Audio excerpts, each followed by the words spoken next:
3.02 lakh crore revenue generation है temple economy का। Correct. सब भारत के मंदिर कितना पैसा कमाते हैं? हम मंदिर को भक्ति भाव से नहीं, इंडस्ट्री भाव से देख रहे हैं कि हम हर चीज को पैसे से तोलने लगे हैं। भक्त आना छोड़ देंगे मंदिर में। पोर्तुगीज गोवा में रूल करते थे 200 साल तक। उन्होंने वहाँ पे साड़ी पहनने पे और साड़ी बुनने पे पाबंदी लगा दी थी कि उनको लगता था साड़ी है तब तक हम कन्वर्ट नहीं कर पाएंगे लोगों को। God is not minor major, वो भगवान है, सब उनका है। कि हम 5 स्टार खोल रहे हैं ठीक है, लेकिन वो 5 स्टार बोलेंगे कि हमें 5 स्टार क्रेडेंशियल्स रखने हैं, इसलिए हमें लिकर सर्व करना होगा। और फिर हम मान्यता देंगे तो हमारे धार्मिक मान्यताओं को जो ठेस पहुंच रही है उसका क्या? सिर्फ पैसे के लिए? जो मंदिर का पैसा है वो हिंदू समाज के लिए है और उसके लिए हमने पैसे दिए हैं और वो सरकार कब्जे करके बैठी हुई है।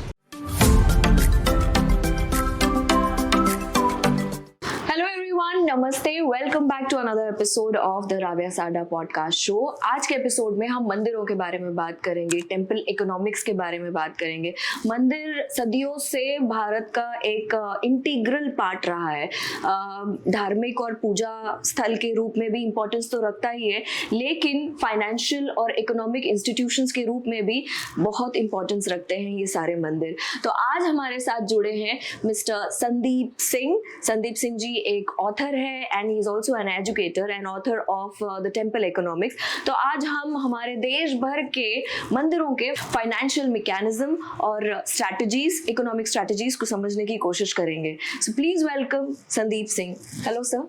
नमस्ते। नमस्ते, कैसे हैं आप? बहुत बढ़िया, और आपका बहुत बहुत धन्यवाद मुझे शो पे बुलाने के लिए और मंदिरों के बारे में चर्चा करने के लिए। जी सर। संदीप जी एक बात बताइए, सबसे पहला सवाल ये है कि हमारे जितने भी टेम्पल्स हैं, भारतीय मंदिर है, इसमें प्राइमरी सोर्स ऑफ इनकम क्या होता है? एंड ये इनकम जो सदियों से चला आ रहा है डोनेशंस के रूप में या जो हम दान करते हैं, वो अभी मॉडर्न डेज में हम देखें तो कैसे इवॉल्व हुआ है ये?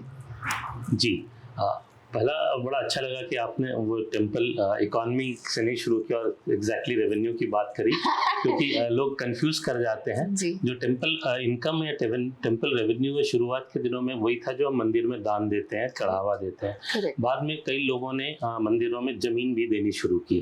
तो जब जमीन है तो कई मंदिरों के पास आज जमीन है और ऐसा नहीं कि मंदिर जहाँ सिर्फ वहीं उनकी जमीन होगी। जैसे पुरी का मंदिर पुरी में है बट उनके हिस्से की जमीन मुंबई में भी है। अच्छा। और लोगों ने यहाँ जो थे उनके भक्त उन्होंने दान में दी है। तो अब फिर वहाँ पे वो रेंट पे उसको देते हैं, तो वहाँ से जो रेंट आता है वो भी उनका इनकम होता है। तो उनको खेती की जमीन दी गई, तो खेती होती है कई मंदिरों की अपनी, तो वो उनका इनकम आता है उससे। तो वहाँ से शुरू हुआ। उसके बाद जैसे कि हम जानते हैं कि हमारे देश नॉट जस्ट डोनेशंस या जो दान दिया जाता है, अलग अलग रूप में भी है जी। और उसके बाद हमारे देश में जैसे हर चीज की उत्पत्ति मंदिर से ही हुई है, कला भी उसमें से ही निकला है। और एक उदाहरण जैसे बताऊं आपको, जब भगवान जगन्नाथ अपनी मौसी के घर जाते हैं 7 दिनों के लिए, तो मंदिर में पटचित्र पे जो मूर्ति बना के पूजा होती है, क्योंकि भगवान तो चले गए रथ में बैठ के, तो वो पटचित्र वहां से बनना शुरू हो गया। और पटचित्र अपने आप में आज की तारीख में बहुत बड़ा मार्केट है। अच्छा। तो वो भी वहां से शुरू होता है कि अलग अलग इकोनॉमी सोर्स कैसे आते हैं, फिर प्रसाद है, वो चीजें रही। और लेकिन ऐसा है कि बाद में जब मुगल आए और अंग्रेज आए तो उन्होंने पैसे के लालच में कुछ मंदिरों को नहीं तोड़ा, क्योंकि वहां से पैसा बहुत आता था और लोगों को टैक्स करना शुरू किया। और आजकल मंदिर में पैसा आता है क्योंकि स्वाधीनता के बाद मंदिर सरकार के कब्जे में चले गए, तो मंदिर में अलग अलग तरीके से पैसे वसूलने का जरिया बना लिया सरकार ने। अब कई मंदिरों में जाने के लिए टिकट लेना पड़ता है। हाँ, तो वो वैसे गलत बात है कि मंदिर भक्त के लिए खुला होना चाहिए, उसके लिए टिकट नहीं लगना चाहिए। एंट्री फी आ गई है, वीआईपी दर्शन के फीस हो गए हैं, तो ये सब कई सोर्स ऑफ रेवेन्यू हो गए हैं मंदिरों के। जी जी जी। पर सर कहीं ना कहीं आप जो कह रहे हैं कि ये वीआईपी दर्शन हो रहे हैं या प्रसाद के लिए भी चार्ज किया जाता है, ये गलत नहीं है? क्योंकि मंदिर जब बने थे या बन रहे हैं तो एक इंटेंशन, एक मोटिव से बने जाते हैं। एक भावना होती है कि ह्यूमैनिटी को सर्व करना है या एक लार्जर कम्युनिटी या ऑडियंस को केटर करना है, उनकी सेवा करनी है। लेकिन वहीं जहाँ पर वीआईपी पासेस होते हैं या फिर नॉर्मल दर्शन की लाइन अलग होती है, प्रसाद के लिए अलग चार्ज किया जाता है, ऐसे क्यों? नहीं तो वही आजकल बहुत दुख भरी बात यह है कि हम मंदिरों को टेम्पल इकोनॉमी बोल बोल के मंदिरों को हम as a source of income देखने लगे हैं, हम उसको इंडस्ट्री की तरह देखने लगे हैं, जबकि मंदिर भक्ति का केंद्र है। वहां से अगर पैसा आता है तो वो बाई प्रोडक्ट है, वो आपको सेंट्रल फोकस नहीं होना चाहिए। सरकार पब्लिक सेक्टर यूनिट तो प्रॉफिट में चला नहीं पा रही है और वो मंदिरों से पैसे निकालने पे लगी है।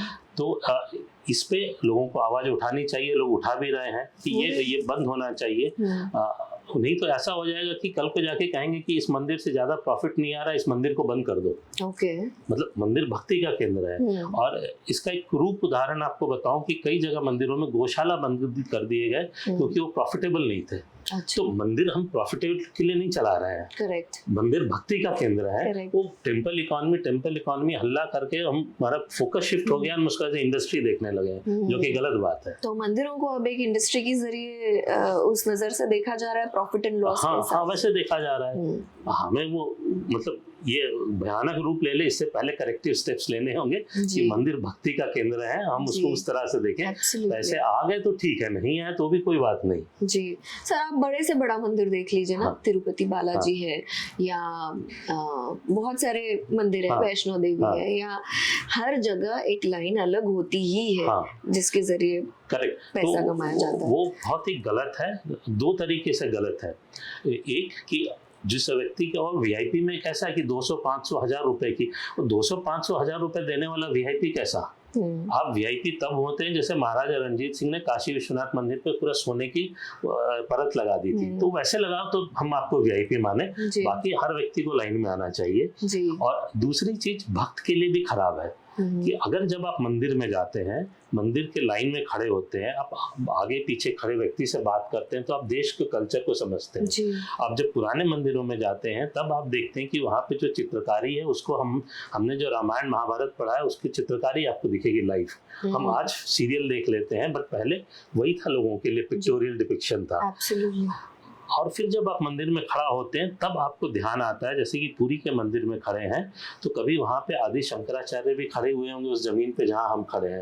अगर आप ये अनुभूति नहीं कर पा रहे हैं तो आपका वहाँ आना जाना बेकार है। अब जैसे मॉल में जाके आगे वैसा हुआ। अगर आप हरिद्वार गए तो वहाँ आपके पंडा बताएगा कि आपके परदादा और उनके भी परदादा आए थे, तो आप अगर वहाँ खड़े होकर उसको फील नहीं कर पाए कि यहाँ पे कभी हमारे खुद के पूर्वज खड़े थे, तो आपका हरिद्वार जाना व्यर्थ है। अगर आप अयोध्या जाए और हम मानते हैं कि भगवान श्री राम हमारे पूर्वज थे, माँ जानकी हमारी पूर्वज थी, और 2 मिनट हमने ये महसूस नहीं किया कि इसी जमीन पे वो भी चले होंगे, तब हमारा वहां जाना फिजूल है, हमें भक्ति नहीं आएगी।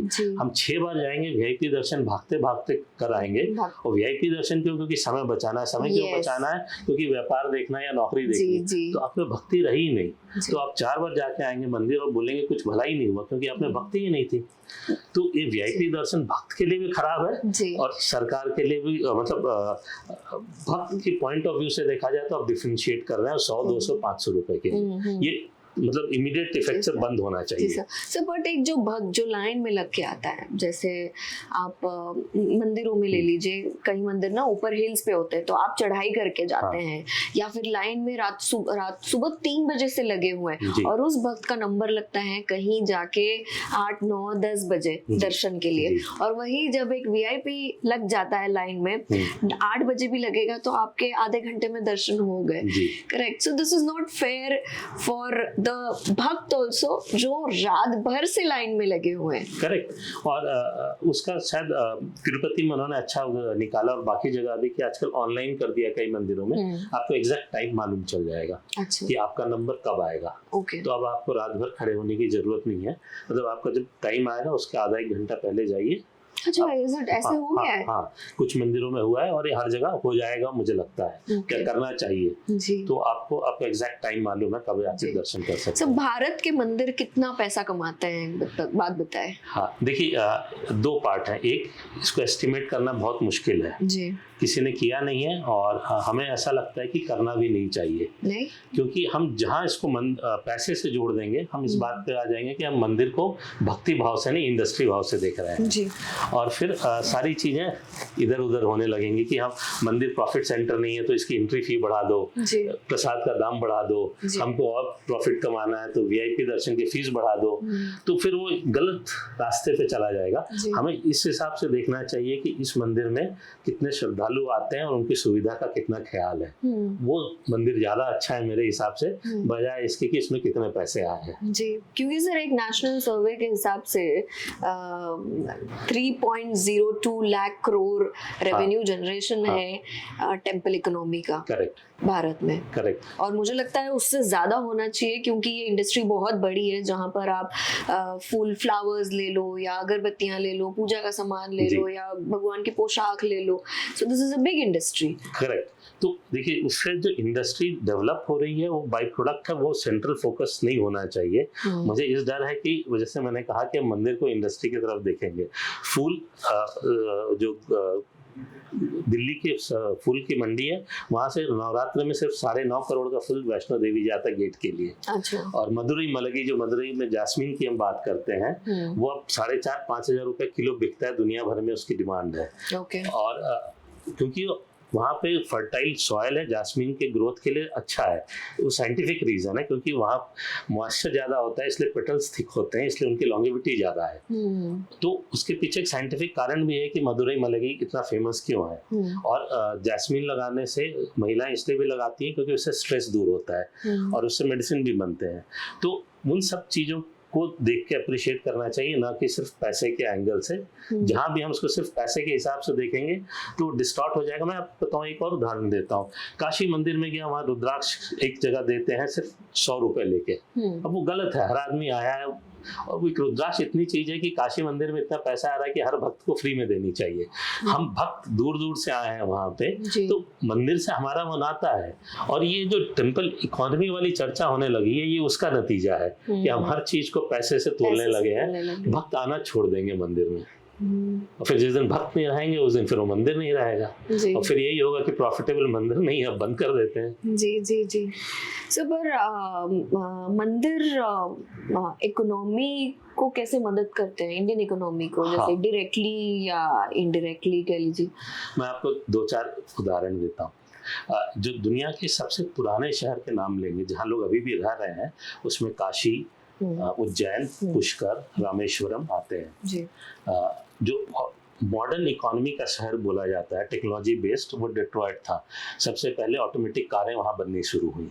पूरा मैनेजमेंट प्रिंसिपल्स वहाँ से शुरू हुए। फोर्ड की कार थी वहाँ, सोलोन ने उसको देख के लिखा, तो सारी चीज इवॉल्व हुई। बट आप आज rust belt of USA search करेंगे, जंग लगा हुआ बेल्ट, तो उसमें डेट्रॉयट का नाम आता है। डेट्रॉयट मर रहा है, शहर मरा हुआ शहर है। हुआ क्या, क्योंकि कारें वहाँ बनाते थे और उनकी कार की एंजिलरी यूनिट्स होती हैं जो पार्ट सप्लाई करती हैं, तो पूरा शहर बसा था। अब कार धीरे धीरे जापान, कोरिया, फिलीपाइंस, भारत में सस्ते में बनने लगी, तो वो शहर मर गया। और आप गोस्ट टाउन सर्च करेंगे तो चाइना, रशिया, इन सब जगह गोस्ट टाउन्स मिलेंगे, क्योंकि जो इंडस्ट्रियल प्रोडक्ट है या तो उसका रिप्लेसमेंट आ जाता है या सस्ता कोई और बनाने लगता है, तो वो खत्म हो जाती है प्रोडक्ट। अच्छा। नोकिया का फोन अगर आपको याद हो, खत्म हो गया। जबकि ये शहर इतने साल से कैसे जिंदे हैं, हजारों साल से। वहां तो कोई इंडस्ट्री नहीं है, सिर्फ मंदिर है। तो टेम्पल इकोनॉमी का अगर आप उदाहरण मांगे तो इससे ज्यादा सशक्त उदाहरण और कुछ नहीं है। और मैं 2 और उदाहरण देता हूँ। कुछ साड़ियों के नाम बताइए। संबलपुरी, बनारसी, कांजीवरम, सारे साड़ी मंदिरों के शहर से आते हैं। ओके। और जो बनारसी साड़ी में वही फूल पत्ते बनेंगे जो माता पार्वती और शिव जी को चढ़ते हैं। संबलेश्वरी साड़ी, संबलपुरी साड़ी में वही फूल पत्ते होंगे जो संबलेश्वरी देवी को चढ़ते हैं। अच्छा।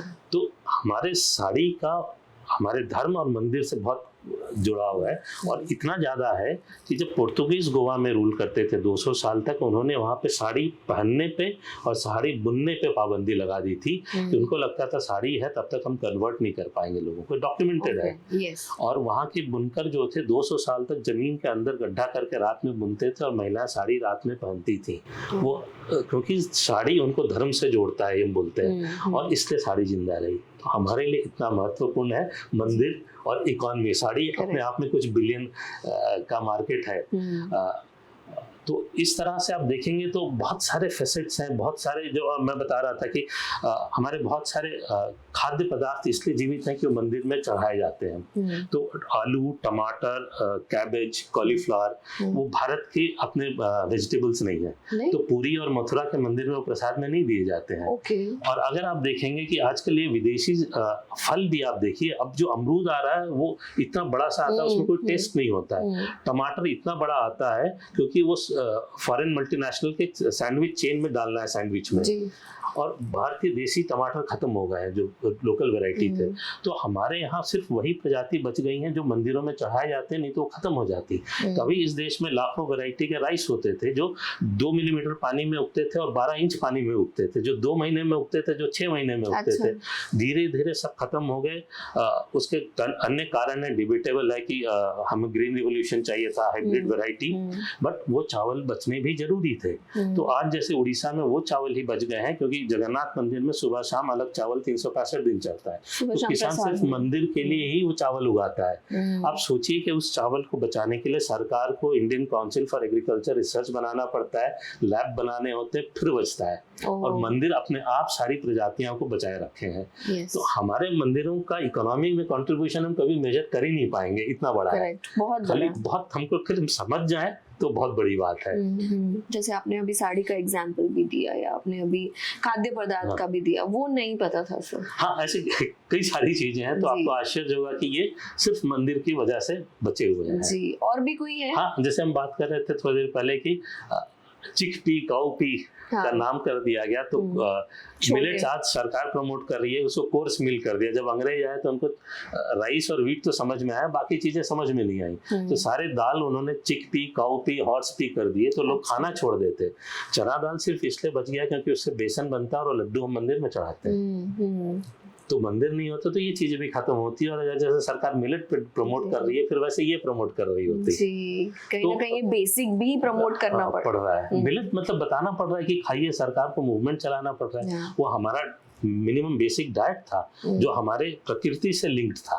हमारे प्रसाद हर जगह के वहां से ही उगे हुए चीज से बनते हैं, वो लिंक्ड होते हैं जी। और जैसे हम मकर संक्रांति में तिल और लड्डू खाते हैं क्योंकि वो गर्मी देते हैं शरीर को, तो वो उसका साइकिल है। और हर मंदिरों में सीजन के हिसाब से भी प्रसाद बदलते हैं जी। सर, आपकी जो किताब है टेम्पल इकोनॉमिक्स, उसमें ना एक ग्राफ बना हुआ है जो ऊपर की तरफ जाता है। हाँ। इसके बारे में कुछ बताएं। हाँ, वो मैंने कहा है मंदिर रेट ऑफ ग्रोथ। हमारे यहाँ 1991 से अगर हम देखें तो इकोनॉमी ग्रोथ हुई, तो वो कहा जाता है कि लिबरलाइजेशन से हुई, बट एक्चुअली लिबरलाइजेशन के बाद आप देखेंगे इस देश में सिर्फ स्कैम आया। और ये लेफ्ट ओरिएंटेड इकोनॉमिस्ट है अरुण कुमार जेएनयू में, उन्होंने भी पूरी पुस्तक लिख डाली है इस पे कि लिबरलाइजेशन से भारत को सिर्फ स्कैम मिला। और आप देखेंगे लिबरलाइजेशन में कहीं टेक्नोलॉजी ट्रांसफर की बात नहीं थी। हमने पॉलिसी ओपन की, लोग आए, पैसे डाले, हमारी कंपनी में ले गए, टेक्नोलॉजी इन्वेस्टमेंट में नहीं हुई। टेक्नोलॉजी अब जाके आ रही है। एक्चुअली क्या हुआ, 91 से मंदिर बनने का काम शुरू हुआ, लोगों में उत्साह था। आपके पास सिर्फ पैसा नहीं होना चाहिए, psychologically you should be feeling good. और जैसे जैसे मंदिर बनता गया, आप देखिए अभी राम मंदिर का उद्घाटन हुआ तो कितने जोश है लोगों में, तो वो पूरे भारत में मनाया गया। Irrespective of ideology people celebrated barring few set of people. 99% Bharat में हर जगह सेलिब्रेट हुआ। तो वो जो उत्साह आता है तब वो देश बढ़ता है आगे। आपको बताऊं कि 91 भारत में लिबरलाइजेशन हुआ, रशिया में भी पेरेस्ट्रोइका है, यूएसएसआर बाइफरकेट हो गया, ब्राजील में लिबरलाइजेशन हुआ, वहाँ की इकोनॉमी नहीं बदली थी। कई देशों में 91 में लिबरलाइजेशन जैसी पॉलिसी आई, वो नहीं बदले, क्योंकि psychologically people should feel good and happy about it. So that's what I call mandir rate of growth. जी सर, मंदिर जब हम देखते हैं कोई भी धार्मिक स्थल, इन दिनों या आने वाले दिनों में हम देख रहे हैं कि टूरिज्म बढ़ता जा रहा है, रिलीजियस जो लोगों की धार्मिक भावना है वो बढ़ती जा रही है, और हम सब श्रद्धालु मंदिर जा रहे हैं। सो कुछ समय पहले योगी जी ने भी कहा था कि जिस दिन अयोध्या राम मंदिर बन जाएगा तो 10 गुना ज्यादा टूरिस्ट यहाँ आएगा। सो मंदिरों का जीडीपी क्या है सर? तो देखिए उसका कोई मेजरमेंट हुआ नहीं है, और अगेन मैं आऊँगा कि नहीं होना चाहिए। और ये रिलीजियस टूरिज्म से हमें बदल के तीर्थ यात्रा पे ध्यान देना चाहिए, दोनों में अंतर है जी। टूरिस्ट वो होता है जो, जैसे मान लीजिए हमने अभी देखा बहुत सारे सर्कुलेट थे, कितने लोग गोवा के बदले काशी आए। हम गोवा अलग माइंडसेट से जाते हैं, काशी अलग माइंडसेट से जाते हैं। फिर बाद में लोग बोलेंगे कि लोग आए, शराब पी के हंगामा किए, ऐसी फोटो खींच के डाले। तो अब गोवा जाने वाले को काशी बुलाओगे तो यही होगा। तीर्थ यात्रा बहुत पवित्र काम होता है, आपको उस माइंडसेट से जाना होता है। जैसे मैंने बताया कि आप लाइन में खड़े हुए मिले। अब जैसे कि हम 5 स्टार खोल रहे हैं मंदिरों के वहाँ, अच्छी बात है, पर 2 चीजें समझनी चाहिए कि हम 5 स्टार खोल रहे हैं ठीक है, लेकिन वो 5 स्टार बोलेंगे कि हमें 5 स्टार क्रेडेंशियल्स रखने हैं, इसलिए हमें लिकर सर्व करना होगा जी, हाँ हमें स्विमिंग पूल भी रखना है, हमें ये भी करना है, और फिर हम मान्यता देंगे तो हमारे धार्मिक मान्यताओं को जो ठेस पहुंच रही है उसका क्या, सिर्फ पैसे के लिए? तो मैं ये नहीं कर रहा हूँ कि 5 स्टार होटल नहीं खुले, उसमें थोड़े बदलाव लाने होंगे। जैसे 5 स्टार होटल अगर आप जाएंगे बीच में है, जैसे गोवा में ही, उन 5 स्टार होटल जो सी बीच में होते हैं उनमें कारपेट नहीं होता है, क्योंकि पाँव में बालू आएंगे तो कारपेट खराब हो जाएगा। तो वैसे ही जहाँ धार्मिक स्थान में 5 स्टार खुले उसको अडॉप्ट करना होगा। आप वहाँ लिकर सर्व नहीं कर सकते हैं, आप फिल्मी गाने नहीं बजाएंगे, आप भजन बजाएंगे और शाम को सत्संग होगा, क्योंकि आप धार्मिक जगह में हैं। और ये बदलाव आप कर सकते हैं, क्योंकि आप जैसे सी बीच में बताया करते हैं, आप अलग अलग जगह पे वो बदलाव लाते हैं अपने आप में, तब जाके वो चीज ठीक होगी। नहीं तो हमारा धर्म पैसे के नाम पे पूरा डिस्टॉर्ट हो जाएगा। हमको ये ध्यान रखने की बहुत जरूरत है। एब्सोल्युटली सर, पर ये होगा क्या सच में? क्योंकि जिस तरह से आप कह रहे हैं ना, इतना आसान नहीं है ये सारी चीजें बदलना। बिकॉज अभी अभी मैं गुवाहाटी भी गई थी, कामाख्या देवी मंदिर में भी, वहां पर भी जो होटल्स भी है, just not one temple but कई सारी जगह हम देखते हैं कि तीर्थ क्षेत्र में जो 5 स्टार होटल्स हैं वहाँ अल्कोहल सर्व होता ही है। तो ये कितना सही है ना, आपको अंदर से भी लगना चाहिए कि आप सुबह मंदिर जाने वाले हो and you know tonight you are consuming alcohol, so आपका अंदर से यू नो भाव नहीं रहेगा। तो चीजें बदल जाएंगी। जैसे ऐसा मानता हूँ कि शुरुआत होनी चाहिए। मैंने सोचा, पुस्तक में लिखा, आपने प्लेटफॉर्म दिया, हम शो कर रहे हैं, बात और लोगों तक पहुंचेगी, तो धीरे धीरे बात फैलेगी और लोगों को बता दीजिए तो रियलाइज होता है। किसी सफेद देश में लोगों को लगता था, हम तो उस पीढ़ी से देखा कि लोग हंसते थे, हम राम मंदिर की बात करते थे, बाद में भी हमने सुना 2 साल पहले तक कि मंदिर वहीं बनाएंगे, तारीख नहीं बताएंगे, बट मंदिर बना। तो जब चीजें शुरुआत हो जाती हैं तो हो रही है, और डिस्टॉर्ट हो इससे पहले हमको ये बात उठानी है। और मैं लिख पाया हूँ, आपने प्लेटफॉर्म दिया है, लोगों तक बात पहुंचेगी तो लोग अपने आप उस पर विचार करेंगे, ऐसा मानना है। देश में जागरूक लोग हैं, सही चीज समझाइए तो समझ जाते हैं, तो ध्यान लाना है और वो हम कर रहे हैं। तो सर, भारत का सबसे रिच टेम्पल कौन सा है, या कहाँ सबसे ज्यादा इनकम आती है, ये बताएं। देखिए, अगर आप सर्च करेंगे इंटरनेट पे तो कई मंदिर क्लेम करेंगे कि वो वहाँ सबसे ज्यादा पैसा है। पद्मनाभा स्वामी टेम्पल, कोई कहेगा कि पुरी का जगन्नाथ मंदिर है, कोई कहेगा तिरुपति है। मुझे लगता है कि इसमें हमें पढ़ना ही नहीं चाहिए। हमें, जैसे मैंने कहा, कि हमें ये सोचना चाहिए कि कौन सा मंदिर है जो सबसे ज्यादा भक्तों के लिए काम करता है या भक्तों को प्रिय है। मैं एक मंदिर का उदाहरण देता हूँ आपको, मेरी पुस्तक वॉल्यूम 1 से, और आपको बताऊंगा कि वो मंदिर क्या करता था। अब तो नहीं करता है क्योंकि सरकारी कब्जे में चला गया है, बट सरकारी कब्जे से पहले मंदिर क्या क्या करते थे, और आपको आश्चर्य होगा। तो पलानी मंदिर, it established oriental college in 1960, arts college for boys in 1963, a separate college for girls was started by the temple in 1970, polytechnic in 1981 for women, and a polytechnic for men after that in 1982। तो जो कहा जाता है कि महिलाओं के लिए ये नहीं है, तो यहाँ सारे महिलाओं पे पहले फोकस था। To protect and promote the classical art like nadaswaram and thavil Palani they, उन्होंने सबसे पहले नादेश्वरम पे ट्रेनिंग इंस्टीट्यूट सेटअप किए। नहीं तो नादेश्वरम जो इंस्ट्रूमेंट है पलानी, PALANI, मेरा प्रोनाउंसिएशन थोड़ा इधर उधर हो सकता है। वेद अगामा स्कूल उन्होंने 1959 में स्टार्ट किए। उसके बाद second category of welfare activities जैसे उन्होंने किया, तो उन्होंने पलानी म्यूनिसिपैलिटी के साथ मिलकर पोल्यूशन इरेडिकेट करने पे काम किया, और कंटेजियस डिजीज जिसकी कोई चर्चा नहीं करता है। उन्होंने सिद्धा डिस्पेंसरी स्टार्ट की 1964 में, और एलोपैथिक मेडिसिन पे एक हॉस्पिटल बनाया 1972 में। It provides all the facilities to 183 orphan boys, उनके लिए असाइलम खोला, स्कूल चलाते हैं। 1958 में जब भारत में कहीं और मिड डे मील की बात नहीं होती थी, तब ये मंदिर मिड डे मील बच्चों को देता था, 700 से 800 बच्चों को स्कूल जाने वाले। और उन्होंने मंदिर में जो गरीब काम करते थे उन बच्चों, माता पिताओं के बच्चों के लिए 1972 में क्रेश खोला था। तो एट दैट टाइम, तो हम अच्छा, ये इतना ही नहीं है, इन्होंने श्रीलंका में एक मंदिर को फाइनेंशियल डिफिकल्टी थी, पैसे दिए।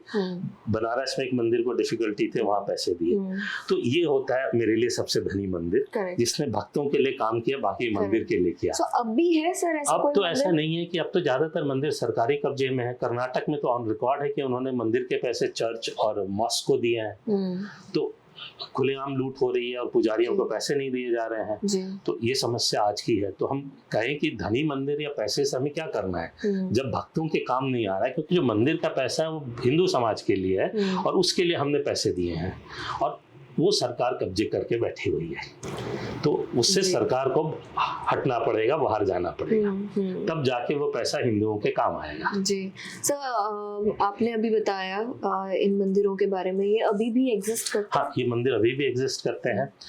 मैं आपको एक और मंदिर का उदाहरण देता हूँ, ज्वालामुखी मंदिर जो नॉर्थ में है।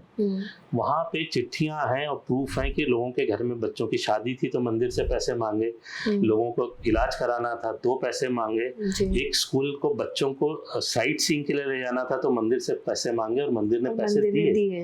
तो मंदिर पे जो पैसा है वो समाज के लिए, समाज के काम आता है। और सबसे अच्छी बात है, क्योंकि पैसा मंदिर से आता है तो हर व्यक्ति अपने मन से उसको वापस करता है, उस पर कोई फॉलो अप करने की जरूरत नहीं होती, क्योंकि उसको लगता है भगवान का पैसा है, नहीं देंगे तो पाप लगेगा। तो आपको रिकॉर्ड नहीं भी रखें तब भी लोग आके पैसे देते हैं। और तिरुपति और सलासर बालाजी में इतने कैसे पैसे हैं, उसका भी एक बड़ा इंटरेस्टिंग एस्पेक्ट है कि हमारे यहाँ जब व्यापार शुरू करता है तो वो मन में मान लेता है कि इसमें भगवान 1 या 2% या 5% के पार्टनर हैं, और फिर वो उतना पैसा साल के आखिरी में जब ईयर एंड होता है वो उतना पैसा जाके भगवान के लिए हुंडी में डाल देता है। तो जब हम पढ़ते हैं कि इतना ज्यादा पैसा मिला तो ज्यादातर उन व्यापारियों के हैं कि जिन्होंने माना है कि भगवान हमारे पार्टनर है इस बिजनेस में। तो और वो इसलिए दे जाते हैं कि भक्तों के काम है, ना कि सरकार लूटे उसको। बट अब तो सरकार के पास ही है ये सब, सरकार के पास है और फिजूल खर्ची होती है, अपव्यय होता है। वहाँ दुनिया भर के सरकारी खर्चे पे एम्प्लॉयज हैं, उनको मंदिर के खर्चे से गाड़ियाँ दी जाती हैं जो यूज कर रहे हैं, और रिकॉर्डेड है उसमें। मतलब मैं कोई नई चीज नहीं बता रहा हूँ, इंटरनेट पे एक सर्च करेंगे पूरे रिकॉर्ड मिल जाएंगे आपको किस मंदिर में कैसे लूट हो रही है। जी। और भक्तों के लिए हम फैसिलिटीज नहीं प्रोवाइड कर पा रहे हैं और उनसे एंट्री के पैसे ले रहे हैं और प्रसाद के पैसे ले रहे हैं। एक तरह से हिंदुओं पे जजिया टैक्स लगा हुआ है सरकार के द्वारा अभी भी। करेक्ट। सो आपने इन टेम्पल्स के बारे में भी बताया, पर कौन सा ऐसा मंदिर है जिसके इफेक्टिव मैनेजमेंट से आप काफी ज्यादा इम्प्रेस हुए हैं? फिलहाल तो ऐसा कोई मंदिर नहीं है, क्योंकि जब तक सरकार के उसमें रहेगा वो हमारे किसी काम आएगा नहीं। तो उसका मैनेजमेंट क्या है, कई मंदिर हैं जिनके ऑडिट तक सबमिट नहीं हुई है। उसमें ऑडिट ऑब्जेक्शन से जो 10-12 साल से आ रहे हैं उस पर कोई रिप्लाई नहीं हुई है। तो मैनेजमेंट क्या हम किस बात पे कहें कि अच्छा है, ऐसा कोई मंदिर दिखता नहीं है। जो प्राइवेट मैनेज्ड है उनमें कुछ मंदिर हैं जो अच्छे से चल रहे हैं, बट जितने भी बड़े मंदिर हैं वहाँ तो बहुत बुरा हाल है मैनेजमेंट का। जी। सर, आपने अभी बताया कि गवर्नमेंट यूज करती है पैसा मंदिरों का, कुछ एग्जांपल्स दीजिए कि कैसे ये पैसा यूज किया जाता है। नहीं, जैसे मैंने बताया कि कर्नाटक में तो ओपन है कि तुम चर्च को पैसे दे दिए, मॉस्क को पैसे दे दिए। मैं आपको उदाहरण दूं किस बुक को लिखा क्यों, मैंने वहां से आता हूँ।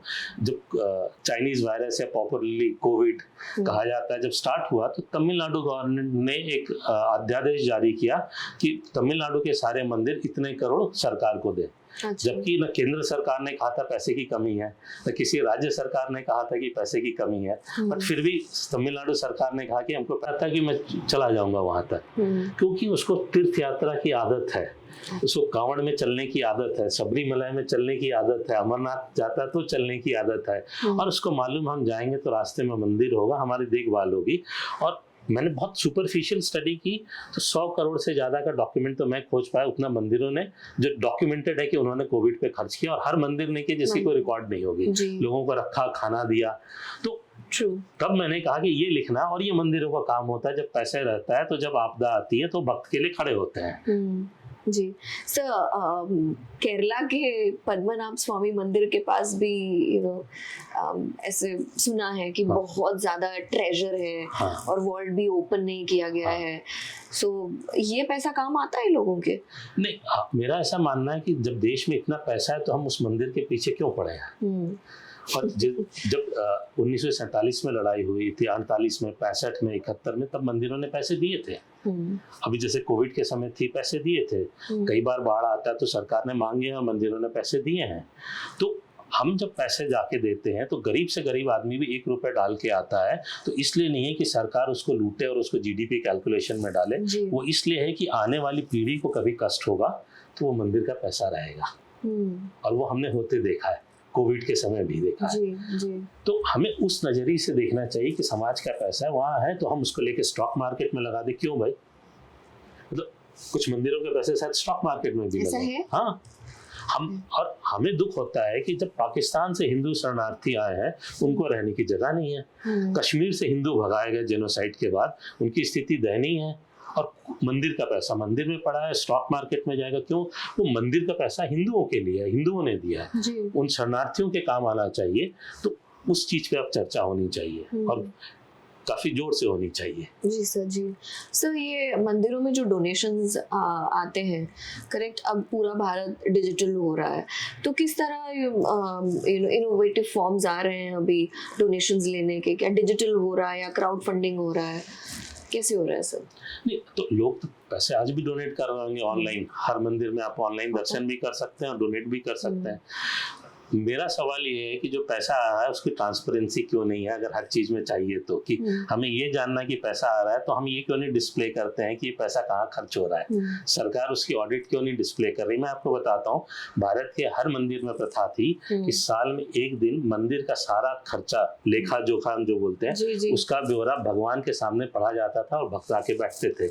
और एक चीज आज भी पुरी के जगन्नाथ मंदिर में होती है। उनके पास नया लोखा जोखा नहीं है। जो पुरानी के पुजारी के पास एक पुराना, जो उनके समय का शायद 50, 60, 100 साल पुराना हिसाब किताब है, वो एज ए रिचुअल आज भी करते हैं। तो हमने बड़ी आसानी से मंदिरों को कब्जा करते हुए ये कहा कि उसमें करप्शन था। करप्शन नहीं था। मंदिर का पुजारी सारे खर्चा का लेखा जोखा हर साल में एक बार सबको बताता था, भक्त को, और वो मंदिर पंडित के सामने पढ़ता था। आपको एक और चीज बताता हूँ, तिरुपति मंदिर में 4 पुजारी फैमिली है जो देखते हैं बारी बारी से। तो ट्रेडिशनली जब भी एक पुजारी का टर्न खत्म होकर दूसरे का आता था, तो जितने भी ज्वेलरी होते थे उनका हिसाब किताब होता था और वजन लिया जाता था।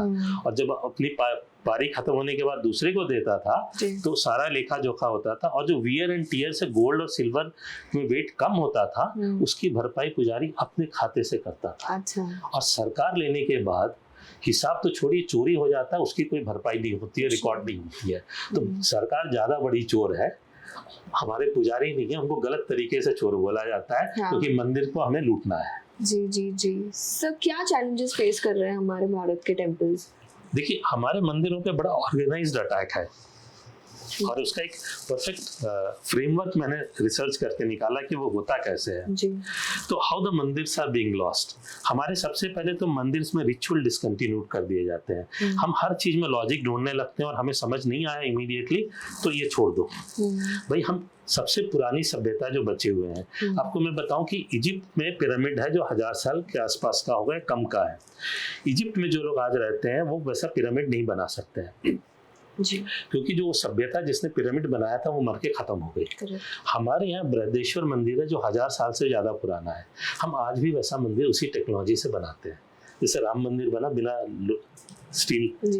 तो हम लिविंग सिविलाइजेशन है। हमारे पूर्वज ने हमको वो ज्ञान दिया और पीढ़ी दर पीढ़ी हमारे पास आई। इसलिए हम 5000 6000 साल पुराने हमारे पूर्वज थे। उसका हिसाब है, रिकॉर्डेड डॉक्यूमेंटेशन है। तो वो रिचुअल्स गलत कैसे हो सकते हैं? जिनके अच्छे थे अगर वो खत्म हो गए, हम बचे हुए इसलिए हमारे रिचुअल्स में कुछ था इसलिए हम बचे हुए हैं। हम जैसे एक छोटा रिचुअल का उदाहरण दे देता हूँ कि हमारे यहाँ था कि हम नदी के किनारे जाएं तीर्थ स्थान में तो सिक्के फेंकते थे। तो सिक्के पहले सोने या चांदी के होते थे, तांबे के होते थे, तो उसमें वाटर प्यूरिफाइंग क्वालिटी होती थी। आज भी आप देखिए वाटर प्यूरिफायर का ऐड में आएगा कि सिल्वर है। तो आइडिया ये था कि हम इस तीर्थ यात्रा में आए, हरिद्वार मान लीजिए गए, हमारी वजह से जो पोल्यूशन हुआ, हमने उतना सिक्का अपने हिसाब से डाला, वो पानी के तह में रहेगा क्योंकि भारी होता है और धीरे धीरे पानी को साफ करेगा। तो हमने उसको अंधविश्वास कहा, बाद में सिक्के एल्यूमिनियम के हो गए, मजाक करके डिसकंटिन्यू किया। बट उनके पीछे साइंस था और वो प्रथा हमें वापस देखनी चाहिए कि हम कैसे कर पाएंगे। ट्रेडिशंस आर ब्रोकन, एक्टिविटीज मंदिर की हमने कई सारी चीजें लवे कर दी, पुजारियों को गाली दे के हटा दिया, संस्कृत भाषा के मंत्र कई जगह बोलते हैं मत पढ़ो आजकल, मंदिर तोड़ा गया। हाँ, तमिलनाडु में कई जगह कर रहे हैं मंदिर को एलियन नहीं करेंगे।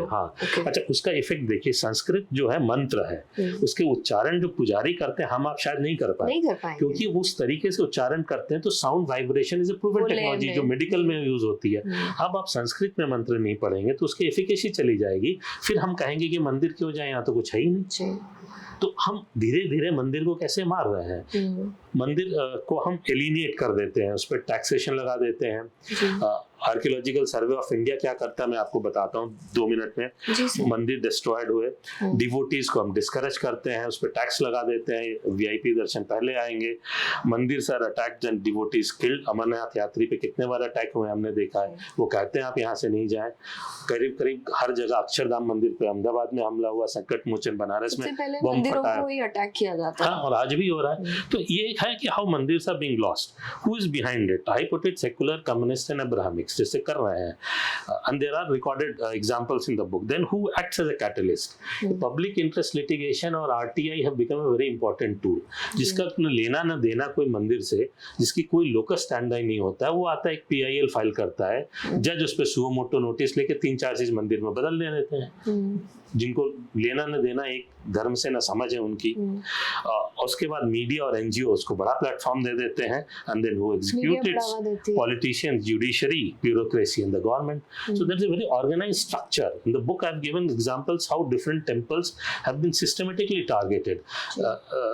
सबरीमलय, वो आएगा एक एक्टिविस्ट एक केस फाइल करेगा, जज आएगा, वो अचानक से सुओ मुट्टो में 4-5 चीज और ले लेगा, क्योंकि वो वेट कर रहा है कि मंदिर का कोई इशू तो लेके आए, मैं 4-5 चीज उसमें ले लूंगा। उसके बाद पॉलिटिशियंस आ जाएंगे, मीडिया, NGO, उसको एक्टिविज्म, उसका पूरा एंगल ही बदल दिया जाएगा, और उसके बाद वो चीज डिस्टॉर्ट होने लगेगी।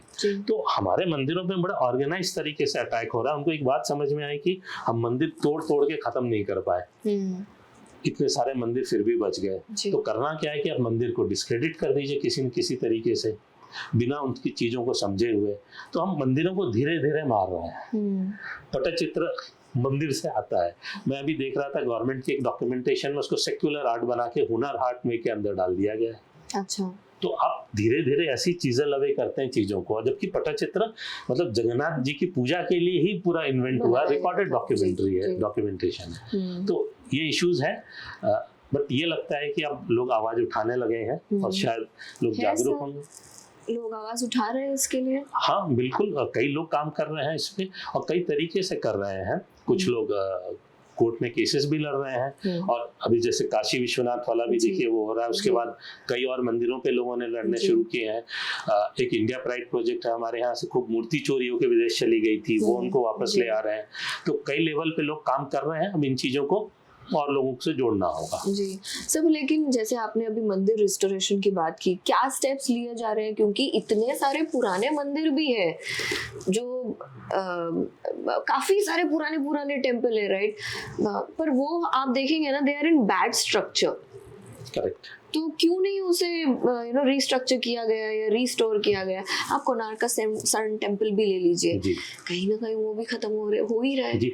तो ये भी बड़ा ऑर्गेनाइज तरीका है मंदिर को खत्म करने का। आप उसको सबसे पहले आर्कियोलॉजिकल सर्वे ऑफ इंडिया को हेरिटेज बोल के दे दीजिए। पहला काम करेंगे कि वो ताला लगा देंगे कि आप इसमें पूजा नहीं कर सकता, ये हेरिटेज प्रॉपर्टी है। अच्छा, ये अब डिवोटीज वहाँ जाने बंद हुए, उसके बाद उस पर काम नहीं होता है। उड़ीसा सरकार ने ऑफिशियली चिट्ठी लिखा था कि वहाँ काम नहीं हो रहा है।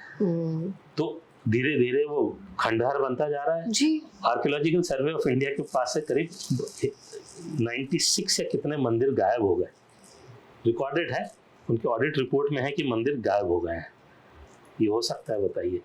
तो गायब कर दिए गए। List of monument sites which are permitted to be open till late hours by archaeological survey India, lighting करके शाम को रात को देर तक लोग जाए, उसमें लाइटिंग करती है। आपको आश्चर्य होगा, उसमें 20 मुगल हेरिटेज प्रॉपर्टीज हैं, 2 ब्रिटिश प्रॉपर्टीज हैं, और मंदिर सिर्फ 15 है।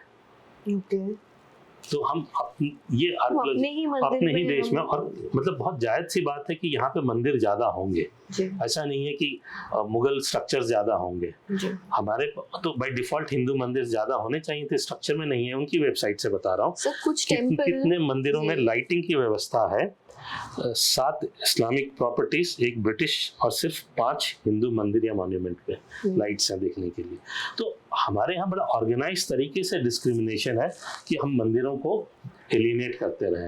अब जाके शायद थोड़ा प्रेशर पड़ा है तो कहीं कहीं कुछ चीजें बदल रही हैं। बट क्यों सर इतना डिस्क्रिमिनेशन? क्योंकि आप ये टेम्पल्स देखिए, कुछ मंदिर जो खंडर हो रहे हैं, अब तो वहाँ पर ये भी एक अफवाह फैलाई जाती है कि यहाँ रात को नहीं जाना, यहाँ पायल की आवाज आती है, यहाँ घुंघरू की आवाज आती है। सो इस तरह भी डिस्करेज किया जाता है, डराया जाता है। करेक्ट, ताकि लोग वहाँ ना जाए। तो ये बड़ा ऑर्गेनाइज्ड वे में काम होता है। कुछ मंदिरों पे कब्जा करके घर बना लिए। कानपुर एक होटल चल रहा था, उसको मैंने एग्जांपल दिया, उसको खाली कराया गया। तो हमारे यहाँ मंदिरों को ढूंढ के निकालना भी अपने आप में एक बहुत बड़ा चैलेंज है। मंदिर है बट कई जगह काम हो रहा है। जरूरत है कि हर शहर, हर जिले में जागरूक होकर लोग इस पे काम करें। जी सर, आपने ना मनी रोटेशन की बात की थी अभी थोड़े समय पहले। आपने बोला भी था कि मैं ये पूछना चाहूँगा कि इन्वेस्टमेंट कहाँ हो रहा है। सो डू यू नो कि ये पैसा कहाँ जा रहा है, जो इतना सालाना डोनेशन आता है, मनी रोटेशन होता है, कहाँ जाता है ये पैसा? देखिए, जैसे मैंने कहा कि मैं पूरी जगन्नाथ मंदिर का देख रहा था, काफ़ी स्टडी की, वो 3rd वॉल्यूम है। वहाँ पे पिछले 14 साल से ऑडिट ऑब्जेक्शंस रहे हैं कई चीज़ों पे, सरकार का कोई जवाब ही नहीं आया है। वहाँ गौशाला चलती थी, बंद कर दिया है कि प्रॉफिटेबल नहीं है। जो माइंस हैं वो लीज पे दिए गए हैं, उनका कोई हिसाब किताब नहीं है किस रेट पे दिए गए हैं। तो इनका कोई डॉक्यूमेंटेशन आपको मिलेगा ही नहीं। इतना ऑर्गेनाइज्ड क्राइम है मंदिर के अगेंस्ट। तो इस पे कुछ लोग केसेस में लड़ रहे हैं। तमिलनाडु में एक टी रमेश करके सज्जन है, वो काफी काम कर रहे हैं, बट बाकी जगह ऐसे लोगों को काम करने की जरूरत है। अभी तो इसका कोई क्लियर कट आंसर नहीं है। जी, आपको मिलेगा ही नहीं डॉक्यूमेंट्स, नहीं, कहीं पर भी नहीं। आपने ये जो जगन्नाथपुरी का ऑडिट रिपोर्ट्स में इतने ऑब्जेक्शन है कि और जैसे मैंने बताया गौशाला बंद कर दी, बस चलती थी भक्तों के लिए, वो बंद हो गई, वो लॉस में चली गई। जब इतने भक्त आते हैं तो लॉस में चल कैसे सकती है? जी सर, अकेले अगर आप सिर्फ महाराष्ट्र की बात भी करेंगे, आप देखेंगे कि स्टैचू बनने के लिए ना कोई निंदा नहीं है, लेकिन ये हिस्टोरिकल प्लेसेस जो है वो बहुत ही ज्यादा कम रिस्टोर, कितनी रिस्टोर की गई होगी? बहुत कम। जैसे मैं बताया आपको, फिगर दे ही रहा हूँ आपको, तो वो बहुत कम रिस्टोरेशन और ऑर्गेनाइज था कि चीजें विलुप्त हो जाएं। हमारा इतिहास तो हमें वैसे ही गलत पढ़ाया जा रहा था इतने सालों तक। तो जब चीजें नहीं रहेंगी तो उतने एविडेंस कम रहेंगे, हम क्लेम नहीं कर पाएंगे। अब हम जो भी बातें इसलिए कर रहे हैं कि एविडेंस है हमारे पास, जब रहेंगे ही नहीं तो बोलेंगे था क्या। जी सर। सर, एक historical actual feminist and warriors of India, इनके समाधि स्थल और हम अगर टेम्पल्स की बात करें, they are also in very bad shape. हमारे हेरिटेज को क्यों नहीं प्रिजर्व किया जा रहा है? देखिए, बेसिक फंडा वही है कि हमें गलत हिस्ट्री पढ़ाई गई।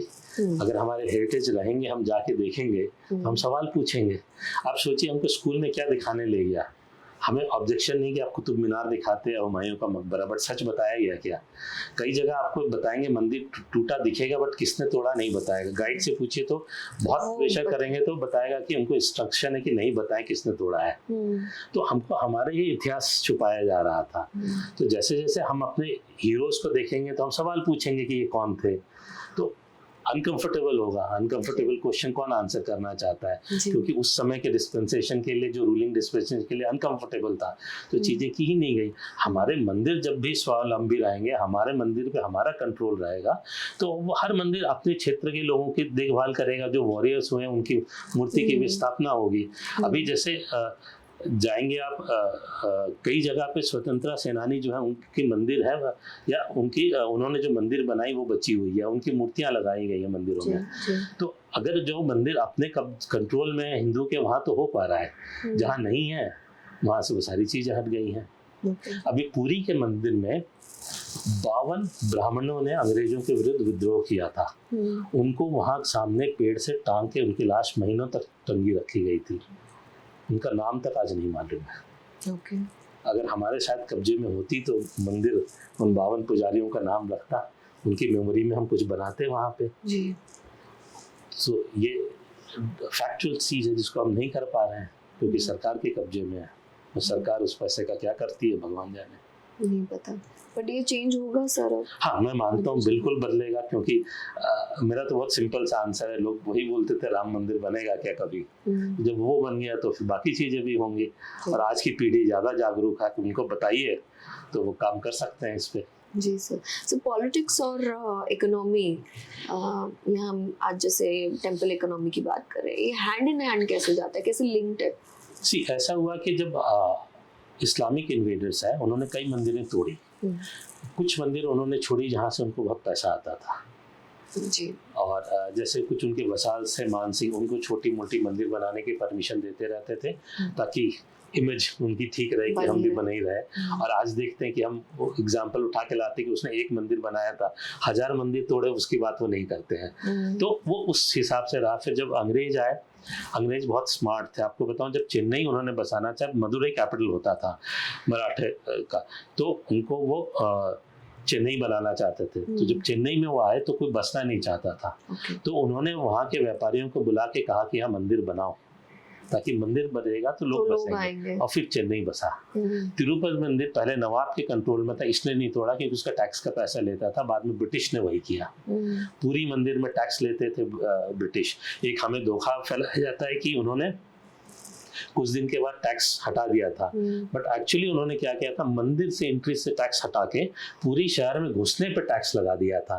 तो पूरी शहर में आने के जितने रास्ते थे, इंक्लूडिंग नदी से जो लोग आते थे, वहां पे उनका व्यक्ति बैठ के लोगों से टैक्स लेता था, तो वो पैसा कमाते थे। फिर धीरे धीरे जब स्वाधीनता के पास समय आया तो कई मंदिरों में कांग्रेस उस समय की जो थी वो इन्वॉल्व हुई। खास करके तमिलनाडु का एग्जांपल बताता हूँ। तो स्वाधीनता के समय देखा गया कि हर मंदिर में कांग्रेस के रिप्रेजेंटेटिव थे। डीएमके और द्रविडियन पार्टीज को लगा कि इससे ये लोगों पे कंट्रोल करते हैं। बाद में जब उन्होंने जीता चुनाव तो उन्होंने कांग्रेस रिप्रेजेंटेटिव को हटा के डीएमके और द्रविडियंस को डाला, और रिकॉर्डेड डॉक्यूमेंट्स है बुक में भी। तब से वो चलता आया, और ऐसा फिर धीरे धीरे हर राज्य में समझ में आया कि मंदिर का पैसा हम ले सकते हैं, और धीरे धीरे हर राज्य में सरकारों ने मंदिर पे कब्जा करना शुरू कर दिया। तो ये सोर्स का मिस यूटिलाइजेशन करने के लिए था। आप देखेंगे कि कई लोगों को जो पद देते हैं, जैसे कि मंत्री नहीं बना पाए या एमएलए की टिकट नहीं दी गई, उनको भी इस तरह की पोजीशंस दिए जाते हैं। उनमें एक ऐसा भी पोजीशन है जो बड़े मंदिर के ट्रस्टी बना देंगे, उसके रिसोर्सेस वो यूज मिसयूज कर सके। ओके, वहां तक ये तो नहीं पता था कि बाप रे, this is an I opening session.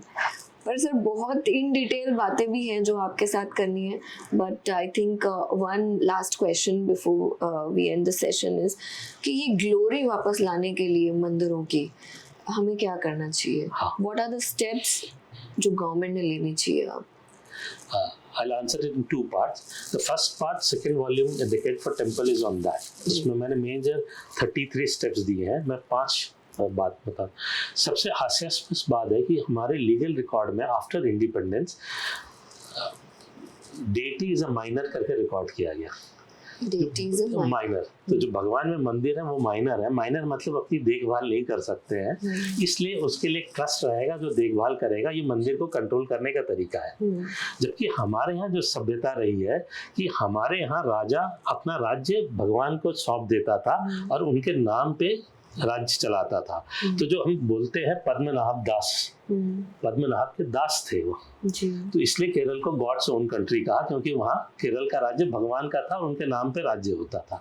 Puri में मंदिर जब बना तो राजा ने राज्य भगवान जगन्नाथ को दे दिया और उनके नाम पे चलाते हैं। उसके बाद कई डायनेस्टी आई, बट सब ने वो फॉलो किया। और उसका सबसे बड़ा एग्जाम्पल आता है कि जब रथ यात्रा शुरू होती है तो राजा आके झाड़ू लगाते हैं, क्योंकि वो भगवान के दास हैं। और ये हर जगह, बनारस के राजा का है, पूरे भारत में था। सो हमारे यहाँ तो उल्टा कंसेप्ट था, यहाँ सरकार ने आके बदल दिया। और फिर उसी भगवान की हमको ओथ दिलाते हैं, कोर्ट में गीता पे हाथ रख के कसम खाइए। भाई वो माइनर है, तुम कैसे उसकी बात मान लो? डाइकोटोमी देखिए। तो पहले तो ये करेक्शन करना है कि god is not minor major, वो भगवान है, सब उनका है जी। तो ये कई सारी जो बैकडोर एंट्री है सरकार की खत्म होती है। दूसरी, हमें पुजारी को रेस्पेक्ट करना सीखना होगा, हमने वो रेस्पेक्ट करना छोड़ दिया है। तीसरी, हमें डिवोटीज को रेस्पेक्ट करना होगा, वो बहुत जरूरी है। उसका मतलब ये है कि अगर हम वीआईपी दर्शन खत्म करें, अगर लाइन में कोई खड़ा है जिसके पास 4 बच्चे हैं, जिस माता पिता के आज की तारीख में, मुझे लगता है वो वीआईपी हैं। उन्होंने शॉर्टकट नहीं अपनाया, उन्होंने धर्म के लिए ज्यादा काम किया है। और जो वीआईपी वो हो जिसने करीब 100 करोड़ 1000 करोड़ दे, तो वीआईपी 500,000 रुपए वाले वीआईपी बंद होने चाहिए, ताकि भक्त को लगे कि मंदिर हमारा है। एंट्री फी बंद हो, सरकार मंदिर से बाहर जाए। बट जो सबसे इम्पोर्टेंट चीज़ें, जो 33 चीज़ें मैंने लिखी हैं, उनमें जो पुस्तक का शीर्षक भी है डिकेड फॉर टेम्पल, कि हम जिस भी उम्र में हों, छोटे हों या बड़े हों, 5 10 साल के हों या 80 साल के हों, हम बहुत पैसे वाले हों या कम पैसे वाले हों, हम ये तय कर लें कि हम रोज एक बार मंदिर जाएंगे अगले 10 साल तक। हम सिर्फ इतना कर लें और कुछ करने की जरूरत नहीं। अगले 10 साल तक हम रोज एक बार मंदिर जाएं, सुबह शाम कभी भी, हमारा मंदिर सुधर जाएंगे सिर्फ इतना ही करने से।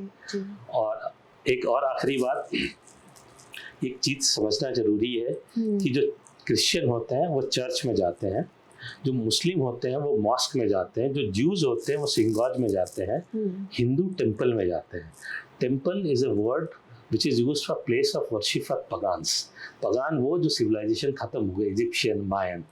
हम जीवित सिविलाइजेशन है, जैसे मैंने कहा, और हमारे पूजा स्थल का नाम मंदिर है। और मंदिर बाकी चीजों से अलग है। बाकी जगह लोग पूजा के लिए इकट्ठा होते हैं, मंदिर में भगवान रहते हैं। जब भगवान में मूर्ति लगाते हैं तो भगवान को आह्वान करके प्राण प्रतिष्ठा किया जाता है। मंदिर बहुत अलग है, उसको हम टेम्पल नहीं कहें, वो भगवान का घर है। और हम उसको देवस्थान कहें, देवालय कहें, कोविल कहें तमिल में, बट सही नाम से बुलाएं। अगर हम अपने पूजा करने की जगह कोई सही नाम से नहीं बुलाएंगे तो बाकी चीजें क्या ठीक होंगी। जी जी, एब्सोल्युटली सर, वेल सेड। एक आखिरी सवाल और, कि ये कहा जाता है कि एक विवाद है ना, कि मंदिरों से ज्यादा स्कूल्स और हॉस्पिटल्स बनने चाहिए जी। एक सेक्टर ये भी मानता है कि हर जगह, हर गली में तो इतने मंदिर है, तो हॉस्पिटल्स और स्कूल्स ज्यादा बनने चाहिए, यहाँ पैसा लगना चाहिए। तो क्या आपकी क्या ओपिनियन है सर इसमें? मंदिर ज्यादा बनने चाहिए, मंदिर बन रहे हैं, या स्कूल्स या हॉस्पिटल्स में ये पैसा लगना चाहिए? आप एक स्कूल बनाएंगे, उससे दूसरे स्कूल बनने में बहुत टाइम लगेगा। हमारे देश में हमने अपने मंदिरों को समझना ही छोड़ दिया। जैसे कि हम वीआईपी दर्शन करेंगे तो मंदिर में है क्या यही नहीं मालूम, तो मंदिर कितने स्कूल कॉलेज चलाते हैं इसकी पता ही नहीं। मैं एक उदाहरण देता हूँ। मठ जो होते हैं मंदिर का हिस्सा होते हैं, साउथ में बहुत है, बाकी जगह कम हो गए या तोड़े जा रहे हैं। सिर्फ एक मठ का उदाहरण दे रहा हूँ, भारत में सैकड़ों मठ होंगे। श्री तारार बालू जगत गुरु एजुकेशन सोसाइटी, वो सिर्फ 79 हाई स्कूल चलाते हैं, 15 प्री यूनिवर्सिटी कॉलेजेस हैं, 7 वोकेशनल कोर्स के कॉलेज हैं, 3 डीएड कॉलेज हैं, 5 डिग्री कॉलेज हैं, 1 बीएड कॉलेज है, एक बीपीएड कॉलेज है, एक पॉलिटेक्निक है, एक इंजीनियरिंग कॉलेज है, 4 संस्कृत और वेद पाठशाला है, 11 नर्सरी चलाते हैं, 12 प्राइमरी स्कूल चलाते हैं, 2 सीबीएसई स्कूल चलाते हैं, और सिर्फ 57 हॉस्टल चलाते हैं। और ये सब जगह में जहाँ सरकार आज भी शायद हॉस्टल नहीं चला रही हो बच्चों के लिए। इसके अलावा 8 डिस्ट्रीब्यूट होम चलाते हैं, 1 आंगनवाड़ी का केंद्र चलाते हैं, और इसके बाद 11 रिलीजियस सेंटर है। आज सिर्फ एक का बता रहा हूँ, ऐसी ऐसी संस्थाएं जो 300 से 400 चलाते हैं, और इस देश के कई मेडिकल इंजीनियरिंग कॉलेज मंदिर ही चला रहे हैं। मैं आपको चिन्मय मिशन, रामकृष्ण मिशन के, चिन्मय मिशन के कितने स्कूल चलते हैं, आपको बहुत सारे लॉरेट्स मिल जाएंगे जो चला रहे हैं, उनके कई सारे स्कूल कॉलेज हैं, हॉस्पिटल्स हैं, इस्कॉन के कई सारे हैं। तो आप एक मंदिर खोल देंगे ना, तो कई सारे हॉस्पिटल, स्कूल और फंड्स का भला हो जाएगा। एक हॉस्पिटल खोल के नहीं होगा, वो मनी मेकिंग गेम में रहेगा, जहां लोगों को कितना लूटा जाए, जिस ऑपरेशन की जरूरत नहीं है वो भी ऑपरेशन कर दी जाए, वो होगा। जो मंदिर से आधारित अस्पताल होते हैं उनमें ये नहीं होता है, क्योंकि वहाँ काम करने वालों को कहीं ना कहीं भगवान का डर होता है। तो हमें और मंदिर खोलने चाहिए। वो बहुत सारे स्कूल कॉलेज खोलेंगे, क्योंकि हमारे देश में गुरुकुल मंदिर में ही चलता था। हमारे देश का साइंस जो है मंदिरों से ही आया है। मैं आपको 2 उदाहरण देता हूँ। आचार्य प्रफुल्ल चंद्र रे, one of the first chemist, जिन्होंने अपना शादी नहीं की, अंग्रेज उनको रिसर्च नहीं करने दिए, तो अपनी सारी तनख्वाह भविष्य में जो कमाएंगे वो भी अपने घर में रिसर्च लैब खोल के दी। और भारत के कई सारे बड़े बड़े साइंटिस्ट उनके स्टूडेंट रहे कलकत्ता में। उन्होंने हिंदू केमिस्ट्री लिखने के लिए जब शास्त्र ढूंढने शुरू किए तो कहीं नहीं मिला फाइनली, क्योंकि हमारे यहाँ 126 यूनिवर्सिटीज जला दी गई थी। हमें सिर्फ नालंदा और तक्षशिला के बारे में मालूम है। तो रघुनाथ मंदिर जम्मू में जो है उसकी लाइब्रेरी में रसायन शास्त्र की पुस्तक मिली, तो हिंदू केमिस्ट्री लिखी गई। और आचार्य जगदीश चंद्र बोस ने जब अपना साइंटिफिक लैब खोला तो उसका नाम डाला बसु विज्ञान मंदिर, क्योंकि तब उस मंदिर में स्थिति नहीं थी कि लैब खोल सकते। हमारे सारे ऋषि जो साइंटिस्ट थे, तो हमारा सारा साइंस मंदिरों से ही आता है, एजुकेशन मंदिर से ही आता है, आयुर्वेद जो फाइनेस्ट साइंस और योग वो भी मंदिर से ही आता है जी। तो हम मंदिर खोल देंगे, मंदिर सुदृढ़ कर देंगे, बाकी चीजें ठीक हो जाएंगी, अपने आप ठीक हो जाएगा। जी जी, thank you so much sir, thank you again for this wonderful conversation. और ऑडियंस से मैं यही कहना चाहूँगी कि आई होप आपको ये कॉन्वर्सेशन सुपर इंटरेस्टिंग लगा हो। आई थिंक जितना भी सर ने इंफॉर्मेशन शेयर किया है about the temples and about the economy, ये बहुत कम है। हमें एक अलग सेगमेंट देना पड़ेगा। जैसे अभी दिमाग में आ रहा है कि कितने मंदिर तो ऐसे हैं कि जो इस्लामों ने टेरर किए या उखाड़ दिए करे, वो रिस्टोर करने, तो वो एक सेगमेंट अलग ही हो जाएगा जहाँ पर अलग अलग स्टेट्स में कितने टेम्पल्स हैं और कैसे इनको रिस्टोर किया जाए। So thank you again, thank you for watching. And आप टेम्पल इकोनॉमी के बारे में और क्या जानना चाहेंगे, let us know in comments and we will ask the same question with sir in our next segment. Thank you again. Thank you so much. Thank you. Thank you, sir. And I can make a request yes, to the viewers. Yes. So I think it's a wonderful podcast, and you must subscribe to it and spread the word, because very few people give platform to Mandir. So thankful for that. Thank you so much, sir. Thank you.